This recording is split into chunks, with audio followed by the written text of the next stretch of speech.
سورہ کہف میں اللہ تعالیٰ نے فرمایا اور کتاب رکھی جائے گی بس تو مجرموں کو دیکھے گا کہ اس سے ڈرنے والے ہوں گے جو اس میں ہوگا اور کہیں گے ہائے ہماری بربادی، اس کتاب کو کیا ہے، نہ کوئی چھوٹی بات چھوڑی ہے اور نہ بڑی، مگر اس نے اسے ضبط کر رکھا ہے۔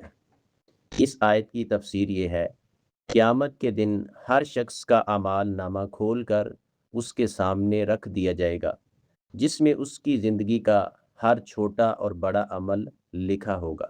جو کام دنیا میں کیے ہوں گے وہ اس کتاب میں درج ہوں گے۔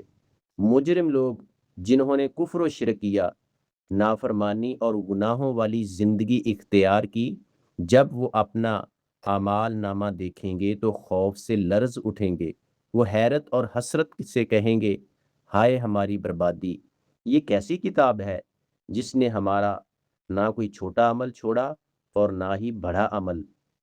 اس وقت انسان کو اپنے ظاہری اور چھپ کر کیے ہوئے اعمال کی اہمیت کا علم ہوگا۔